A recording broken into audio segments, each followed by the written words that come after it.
Welcome to our podcast, What No Mom Told You, where the rarely spoken truths finally get loud. I'm Megan Nelson. And I'm Pauline Walfish. And this is a therapist-led podcast where we talk about the things no one warned you about, the truths that are often kept quiet. We're naming the messy parts of life: motherhood, fertility, loss, grief, and joy, and everything in between, without judgment. Because the rarely spoken truths need to be said out loud, and because no one should feel alone. Welcome to What No Mom Told You.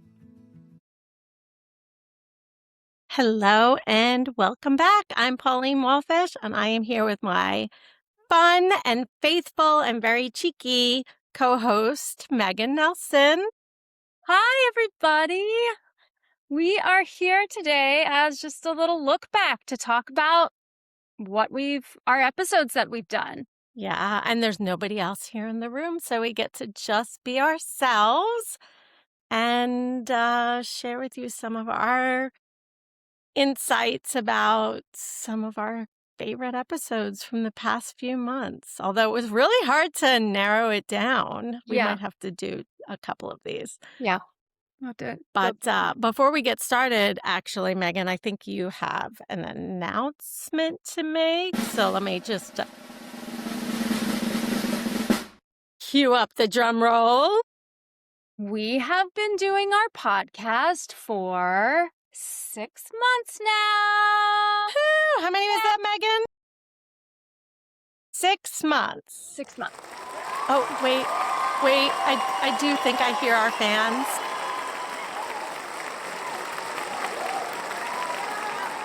That is so exciting. That was like a standing ovation, right? I mean, yeah, I think so. I can see them. Can you? Yeah. I just went to see a show. I saw Ragtime last night, and I think our standing ovation was longer than theirs. So, you know. I mean, you are the funnest and cheekiest. And wearing a handmade dress. All because right. Who the hell are you? I mean, I didn't make it recently, but yeah. Okay. I did. I dabble in, I don't know, making stuff for fun. All things creative. Yeah. But one of the great things about making things is that you have to fail a lot while trying to do it well. So that's one of the reasons I like it. Because it's like a safe failure. It's like a... Yeah, not being afraid to fail. Sort of like us.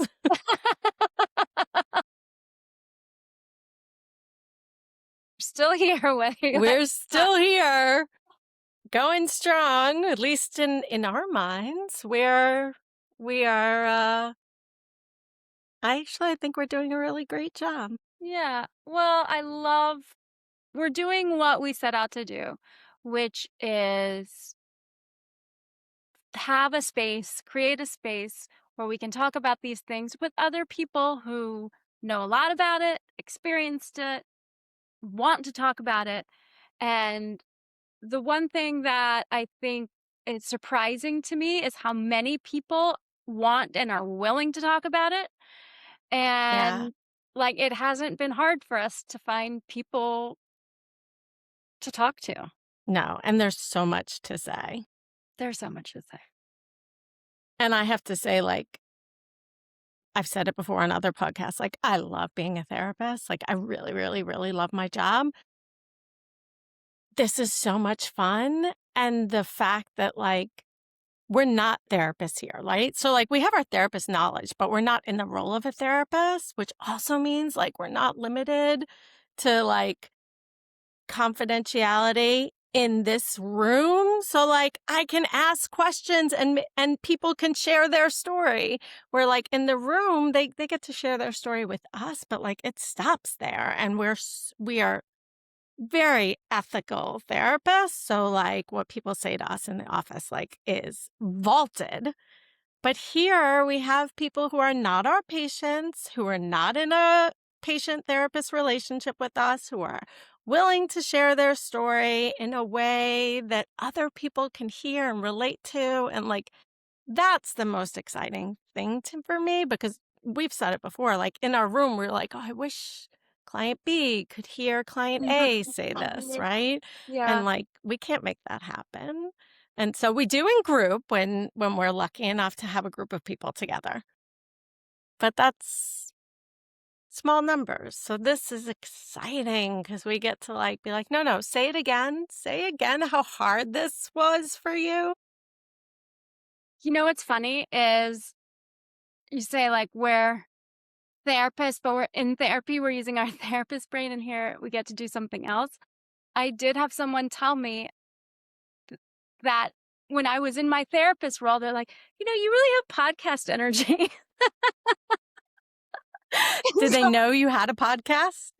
um, they do after that because Yeah, I mean, of course you do. That's how you wound up well, here. I was like, "Well, okay, to be honest," which I don't normally tell any clients that I have a podcast because I do share more than I would share n in a session with about, my being a mom, like, You don't share anything that you are not yeah, comfortable with people 100%, knowing if 100%. they choose to If know. they found the information, absolutely fine with them knowing, but one of the things about being a therapist is it's in service of the client. It's not always helpful for my clients to know I have children or that XYZ. I mean, sometimes it would be, but like I don't necessarily it would be about me if I'm sitting there saying like, well, when I had a kid, dot dot dot. Yeah, So, yeah. yeah. I mean, it might be great to do an episode on, like, self-disclosure as therapists because we put so much thought behind it, Mhm. and our clients maybe do, maybe don't. Like, some of them are just like, "Well, I don't understand. Why can't you tell me if you're a mom?" And we're like, "Well, we wouldn't want you to feel this way or that way, or we wouldn't want you to be influenced, or we wouldn't want you to think that because I am, you should be." Right? Yeah. And they're just like, "Well, you're just a person. I just wanna know who you are." Yeah. And I think that some of that is valid, right? It's like Mhm. and I name that as well. I'm like, "It's weird." Yes, it's weird that you're telling me what might feel like your deepest secrets and, like, you don't even know anything about me, really, And we named that because, yeah, it is weird. So I try to help people know low risk things about me, you know, even occasionally, like so in this office, it's from my home. One time, I didn't know my cat was in on the couch sleeping back there. Usually, I don't have the cat in there because, that I didn't know. And they were like, "Oh my gosh, look at your cat. I love your cat." It was so fun for them, and I was like, "Okay, here's my Yeah, cat." it's like in, 8th grade when I saw my teacher at the beach, and I was like, "Oh, they're like an actual person." They're a Like, person. Yeah. Yeah, yeah, yeah, yeah. yeah. Yeah, all of my 3 o'clock clients that I saw during COVID know my dog because that's the time my mail and they know the time my mail gets delivered, Yeah. because there was no hiding that, so Question about this. Do you think it's different because we work with mothers and parents than if we didn't? Like, if we didn't no, specialize in it? no, Meaning, like, people because I ask. think, like, if you were working in substance abuse, you would say, like, "Well, is it different because we work in substance use?" Right, yeah. I really meant the people that are curious about it, like, Mm, curious about being parents. I could see someone saying, like, "I want my therapist to be a mom because I went through all of sure, this stuff." Yeah. yeah, and some people who are in recovery want their therapist to be in recovery Well, so that's that true. they can understand what it's like. Or you might want a man because you're a man, or you might want a woman because you're a woman. So, like, I think no matter what kind of work you're doing, your clients want to feel seen and understood and, like you get it. And we have some really wonderful therapists who aren't parents and are great perinatal therapists, Yeah. right? So, it's a discussion, and I love when people ask. There are some therapists that are like, "I hate when people ask me because it's can be uncomfortable." I Mhm. love it, and I always like, my canned answer is like, I will answer you, but first I wanna know why you wanna know. Mhm, that's valid, And, yeah. like, there's so much good discussion that comes out of that, and then I always say, like, "Do you still want me to answer?" And sometimes they're like, "No."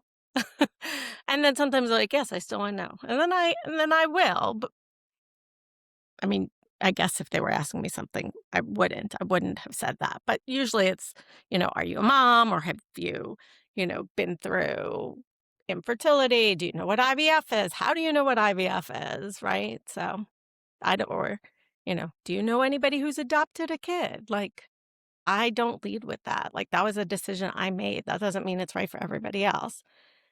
And sometimes people are like, "I don't know anybody who's been through adopting a child." And I'm, like, sitting there like, "Yes, you do." Yeah, Right? But I'm really careful about, like, when I offer that. yeah. So Well, but that's yeah, good. but that's, like, the fun part about this is that we get to talk about these things and, uh, you know and I hope, like, also the people listening are like, "Oh, therapists are, like, normal people." Real people, yeah. Yeah, we're It's not a little we're bit not of so the scary. seeing the teacher at the at the beach or the restaurant, yeah. Mhm. Yep, I still remember that teacher. I won't name names. Yeah. Um, but yeah, and that's funny because my mom was a teacher, Mhm. and still, when I saw my own teacher at the beach, I was, like, totally taken aback. Never occurred to me, like, my mom was somebody else's teacher. My son's teacher last year was retiring, and he comes home and he said, "My teacher just said that now that she's retiring, she can go out to restaurants in where we live." And he's like, "I can't believe she hasn't been going out to restaurants where we live for 20 years." And I'm like, "Wow, yeah, that makes sense." You know? Yeah, yeah. So yeah, it's been a lot of fun, and we have had some, like, great I mean, it was hard picking 4 to talk about today because 'cause we've had so many good episodes in the past 6 months from, like, right in the beginning with Ashley and Hannah, right? Like, doulas and postpartum and, like, Sex while pregnant and sex yeah. while pregnant and parenting special needs kids with Neha, like, there were just so many great episodes, and then in the past few months, we've had some really, bangers, uh, as, Ted Lasso would say. I was just um, yeah, so we haven't done a look back in a while, so we haven't this one was, like, one of our middle ones, but, real fan fave here is Danny. Yeah, she's a spunky character, that one. Yeah. I love when Yeah. she did the imitation of her mom. Yeah. I can just imagine her mom energy based on, like, that impression. "This is gonna be the one!" Yeah. I keep I love the part with the Chinese fortune. Oh, because it holds so much of that hope and how you're, like, grasping when you're going through something. For those of you that don't know, in this episode, Danny talks about going through a really long process of infertility and IVF and, um, Endometriosis and endometriosis. surgery and Yeah, multiple surgeries. mhm. And we always say, like, we are here to hold the hope so that they can keep going. It's whatever to keep that little grain of sand amount of hope in order to keep going if that is their goal. And that is that representation. That little Chinese fortune is that representation, that little bit of magic. And it can be difficult because sometimes you try to find it in anything, right? Yeah. Yeah. Do you remember what the fortune said? It said, "In time, even an egg can walk." Yeah, Is that even an right? egg will walk. It was like the Oh, day of her transfer, I think, yeah. right? Yeah, that's so Yeah. cool. That night we get Chinese food, and I have the fortune with me here because it's a very important part of the story. I get a fortune. I'm not kidding. It says, "Be patient. in time, even an egg will walk. So it's up on our fridge with a picture of Roey's embryo, which he now goes, ball, ball. I'm like, not quite. It is so cool because also what, like, without the context of her life, her experience, the moment, what does that even mean to someone? No, somebody else could get the same fortune and be like, "That's weird," you know? I'm gonna eat this egg. It's not walking anywhere. You know? That's really cool. Yeah, and I love that she had it. She brought it and saved it. And I think the big, powerful experience, including her story, but that the endometriosis part and how she was really tenacious about getting her proper treatment. Um, Yeah. Trust your knowing. and yet, like, so many people don't know about endometriosis. So when other people can hear, oh, this is a thing, maybe I need to ask about it. I think Yeah. that is just such valuable, valuable, valuable information. Yeah, and that sometimes, like, I mean, often, like, people just have a sense that something isn't right or that, like, and where I think women so often are coded to ignore that. You're just being dramatic, you're being hysterical, listen to the doctors. What do you, like, they know. And she was like, no, I just know. So trusting your instinct and not being afraid to be the annoying patient, be the one that keeps going back and saying, no, something's not right. And I mean, this doesn't apply in this case, but also if someone has a long history of anxiety, it's really tough to trust your instincts. And so leaning into, is this, am I feeling this way because of my values, because of what I want? Or am I feeling this way because of my fears? And that's really, really hard to determine. Yeah. But yeah, she was so much fun and such a great storyteller. That was definitely one of our top viewed episodes. And so if you haven't watched it, like it's It's worth your time. it's worth it. Um, and then the next one, I loved this episode.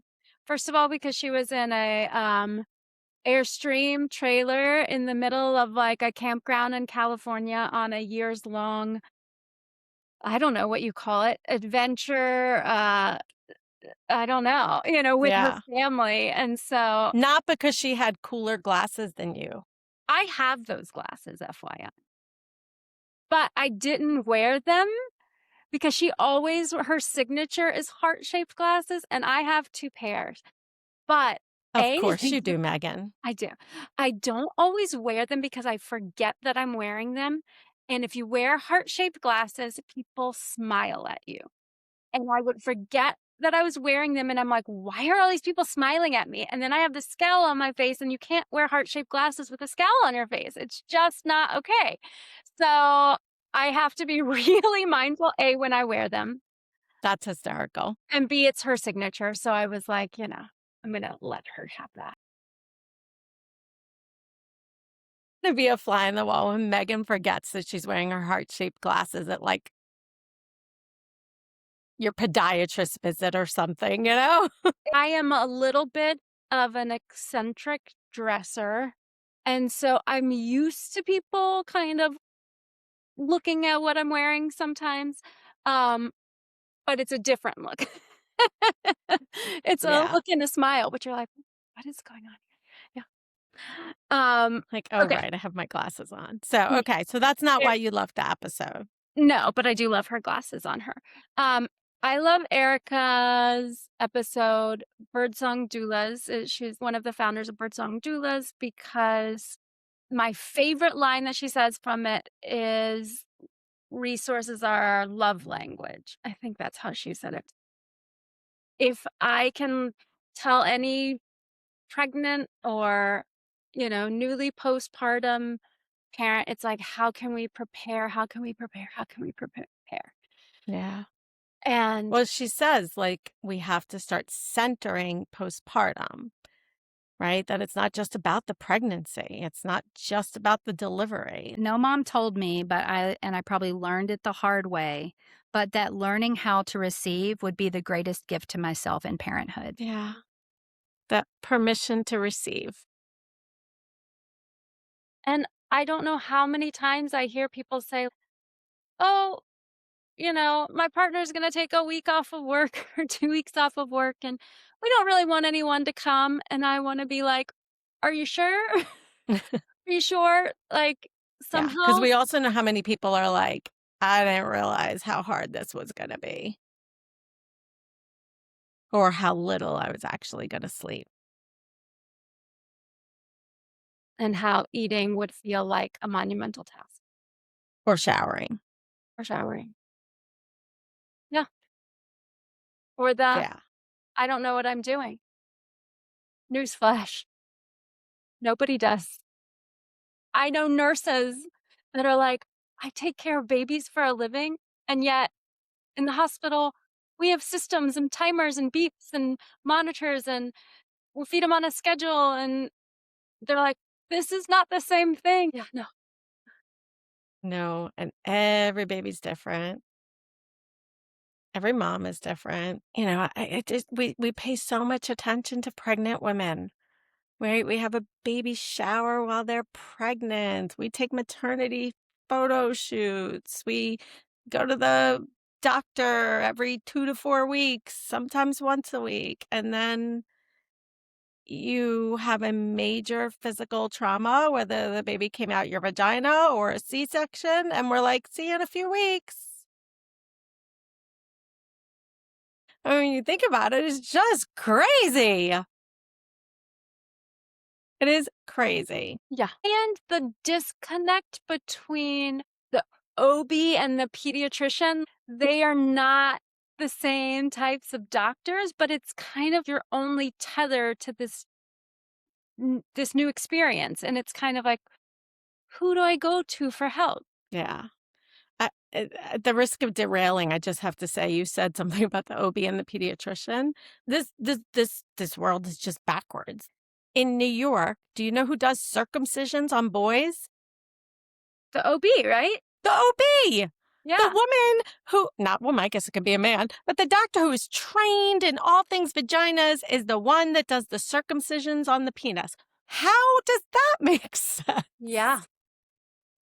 In other states, it's the pediatrician. Really? Mhm. Why is it that way in New York? Because of I have their no clue. surgeons? Hmm. Maybe we'll ask Dr. McNally when she Yeah. comes on our podcast. Okay. I guess Yeah. the only thing I can think is because they're trained surgeons, but Yeah, I guess so, but I mean, I remember being like, "Really? You're the one?" well, there Okay. are other people in New York who do circumcisions, and they're rabbis. Sure. Yeah. Yeah, and they are not trained surgeons, right? Moils, like, are everyday Joes and rabbis. That was always the strangest thing to me, but anyway, Yeah, no, I interesting. derailed us. I never thought about. Let's come back. Let's come back. Okay, birdsong doula. So, Erica. Her name is Erica, but I can't help but say birdsong doula because I just like it. Um, yeah. I love her episode. If you know someone who is pregnant, if you know someone who's thinking about becoming pregnant, I just think it's so full of resources. And her resources were also linked to the Yeah. episode, which were really cool. Yeah. Yeah, that was great, and, yeah, good for anybody who is pregnant, but also good for the people who know a pregnant person. "Hey, that's you. You have a role here. You're the hairdresser, you can ask them how they're doing, right? You're going over to visit the baby for the first time, offer to hold the baby while they go take a nap." This crazy short story. I had a friend who had a baby very early. So he was in the NICU 2 months early. And we were visiting in the NICU back, I think, when you could visit. This is pre COVID. And her coworker was there too, who was lovely. But she said, "Oh my gosh, you get this early 2-month vacation." And my friend who had just had the baby looks at me and I was like, "This is not a vacation." But it was like this awareness of, I can't believe that that is how it's viewed from some people. Yeah. Yeah. And like often from really well-meaning people who Yeah. just don't have any context because no mom told them that postpartum is really hard. Yeah. So that was a great episode. Then we change gears a little bit. That was Yeah. the sound of me changing gears. There's Mm, probably a better sound effect. yeah, I don't know. I never drove a manual transmission, so I don't know. Yeah. Um, But yeah, change gears brought us to our first dad. our first man. That's right. Yeah. Yeah. And what a great episode that was. That was a surprise for me because had not talked to Dave before. I didn't know him. I was trusting your wisdom and insight, and yeah, I mean, incredible. I obviously like I love Dave, right? He's been in my life forever. Um, and I was surprised by how good it was. Mm, We didn't prepare that. We didn't coach him. All of that just came out so organically. And it's like everything that we talk about. yeah. He was so willing to be vulnerable too. Didn't overshare. He shared wonderfully, I think, and appropriately, and like really, really powerful. What was your favorite thing that he talked about? Because he covered so much. My favorite thing that he talked about was, and this was the surprise, and we wouldn't have gotten to this except you asked the question, you brought it up about the Disney dad performance, and I thought that was going to be it. And then he said what he really got out of it was that he had developed all these friendships with other dads and that a community of them and that they go out to eat and that it's so much of what we want for really our male loved ones and clients and everything is to have this connection because it is more difficult, especially after Yeah. having a family. And Yeah. him doing that not because he knew, but because it happened and then he saw how powerful and needed and necessary it was. I thought that was just so beautiful. I Yeah. loved I think he said like the best thing that came out of it was something I wasn't expecting. Like I still get choked up about that. Like that was so cool. Were you dying when I asked him to sing? it. Yes. Yes. I know. It's just like, what do they call that? Can't think of the word. But it's like where you feel that, oh, I feel like, are you embarrassed? And he wasn't. He was totally fine. But you never know. I was like, oh, how is this gonna go? And then he did. And that was cool. Yeah. I was like, and I didn't tell him I was going to do that. In fact, I probably didn't even know I was going to do that. It probably just came out spontaneously, as most things do that come out of my mouth. But yeah, I love that episode. He was so Dave. Yeah. And like I love that everybody got to see that. And I hope it really resonated with people. So the part that I didn't really know was going to happen, and I'm so glad it did. Is so the rehearsal the whole thing was it was all dads, and they were it was it started out as Disney dads because the whole thing was we were going to perform Disney numbers, various Disney numbers that hopefully the kids were familiar with, and what came out of there was like friendships. So that community, which was, we would sort of see each other every day, a drop off and pick up. But then it became like, uh, just, hey, you guys want to have lunch? Who works from home? Let's have lunch this week. Hey, I can probably squeeze some time between these two meetings on this day. Who wants to go-kart racing? So it's been that for the last, I don't know, year and a half or something like that. And that's like, I think a lot of us needed that. When he posted on Instagram, people were like, this is the real Dave. He's so great. Like so many comments of people being like, yeah, what you see is what you get, that he's such a genuine person. And Yeah, And then I he's think a my husband made a comment, I wonder if other dads are gonna be like, "Oh, am I supposed to be like this guy?" oh, sorry out there. Giving you something to yeah, I mean, he does have some big shoes to fill. And, like, not everybody can be a Dave, right? And the way that you dad might be different, and that's okay. But, we all need community. We all need friends and support, and nobody should go through this alone. And we all struggle in different ways. And then we had Nicole on. Authentic Honest Nicole. honestly, Nicole. Yeah. But now just Yeah. Nicole Tropiano. Yeah, and she, like, epitomizes nobody should do this alone. Like, Mm, she is out there on her platform every day, being her true self, the good, the bad, the ugly. If she's experiencing it, she is sharing it because she feels so strongly that, like, people need to know what real life is like. yeah.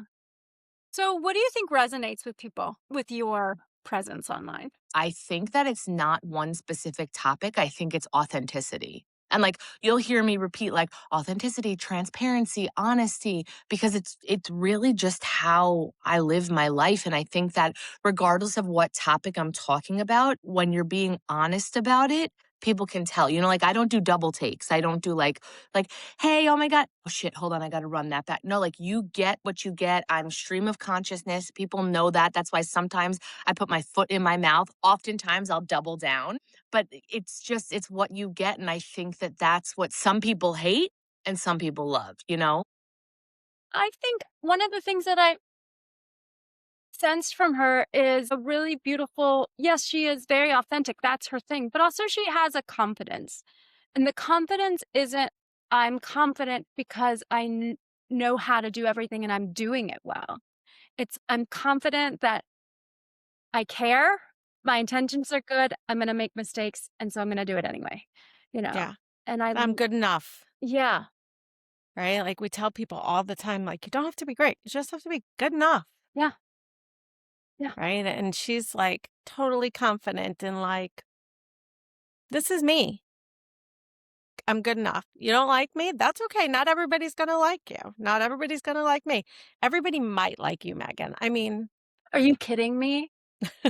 No, not that lady on the playground that no, thought you she stole her didn't. But I bike. think she liked me after I, went and talked to her. I think she liked me better. Yeah, It's so funny because I will tell people, including if I see a new client, like, I'm not everyone's cup of tea. That's fine. If I'm not your cup of tea, cool. I'll help you find the right one. But that's right. I tell people all the time, like, how did this feel? Because I'm not for everybody. yeah. And it's so funny because somebody then sent me a meme that was like, I'm not everybody's cup of tea. Sometimes I'm gasoline and I'm going to burn this down. I'm like, sometimes I might be a little gasoline. Yeah. Let's I burn. don't know. I don't think I've ever seen that. I think in a really, let's get rid of all this surface stuff. Let's get in there and blow some shit up and like figure it out. And I'll be here and I'm going to make sure it's safe while we do it. But I think that's what they meant. Yeah. Yeah. I get that. I get that. And maybe that's a little bit of my impatience that I'm just kind of like, oh, let's go in and see what happens. Hmm. Yeah. Um, And I also think that that is, and maybe this is something that you share with Nicole, right? Like, not afraid to make a mistake, yeah, right? Like, if I say something and I went too far and we have a rupture, like, I feel confident that we're going to be able to repair it, yeah, yeah. right? Like, I'm not always going to get it right. I'm not always going to be perfect. And so I'm not going to pretend to always be perfect. That is one of the things, I think I got that from a few places. I think my parents especially my mom being like, try new things. We can make that. We can make, that's what she'd always say. I'd be like, Mom, can I buy this? She's like, we can make that. That was her thing. And I'd be like, well, are we? Can I just get it? It's at the Gap right now. And also, like, I grew up in the theater. And what do? You figure it out, and it like only has to look good from 30 feet away. So it's really just like a bunch of people coming together, trying to make something look good, as authentic as they can. And yet they're using these very limited resources. So it became really very much like, it can't be about perfection. Like, we're No. not getting very far without it, with perfection. No. And our podcast, Far From Perfection. That would have been a good name for it. Mm. That would have been a really good name for it. Maybe we should do an episode on Far From Perfection. Yeah. But yeah, I mean, we started this with like a wing and a prayer, right? Like, let's just try it and see what happens. And we had a little kinks, we worked stuff out. We're still figuring out my lighting. Like, I'm going to make you, I think I have an idea. I'm going to make you like a little curtain to go a over. curtain. Yeah. So for those of you who don't know, I have a skylight above me. And so every time I think I've got the lighting right, the clouds move and the lighting changes. But I really like this chair and this background. I probably can move it, but we'll figure it out eventually. Maybe by our 12th month. We should have a goals for month 12. 1,000 followers. Okay. No, it's subscribers. 1,000 subscribers. That's our goal To YouTube? for the year. Is that for YouTube or? Yes. Okay. Yes. Tell your friends. Tell your friends. I mean, the things that I've learned as a social worker, who knew? Like, I'm counting subscribers, I'm counting watched hours, I'm counting likes. I'm glad And you all are. that stuff matters more than people actually realize. Yeah. Like, And I'm so unmotivated by that. And I know that that's a problem, but well, I'm only motivated by it because that's our goal, Yeah. right? Yeah. Is to have people get this information. And so the more subscribers, the more people that are listening. And the more people that subscribe, then YouTube or all the powers that be that are called the algorithm push the material out because they're like, oh, this is something people actually care about. And so the only way that the computer knows that it's something people actually care about is if people click, like, or comment, or subscribe. You saying all of this, do you know what I just realized? I think one of the most influential movies has been If You Build It, They Will Come, like Field of Dreams, because literally that's all I ever think about this. I'm like, we're going to build, they'll come eventually. Like, just keep going. Just keep going. That's right. Yeah. So we can be Kevin Costner. We'll be Kevin Costner and a little bit of like Dory from Finding Nemo. Like, just keep swimming. Like a little bit of, a little bit of that. Yeah. Dory Costner. Kevin. Yeah. Dory Costner. Yeah. Okay. Yeah, Dory is just Dory. She's like Cher. I know. Yeah, she is. Oh, I love Dory. Anyway, Megan, congratulations on 6 months. Here is to Another 6 more months. Yeah. And lots of fun, cheeky episodes. And thanks for going on this journey with me. thank you. And I think we have some exciting stuff lined up. So keep an eye out for more exciting things coming and come back next week for our next podcast. Guys. See ya. Thanks for spending this time with us. If you found yourself nodding along or saying, same, that's kind of the point. We hope you leave today feeling a little less alone. This is what no mom told you. And yeah, there's more where that came from.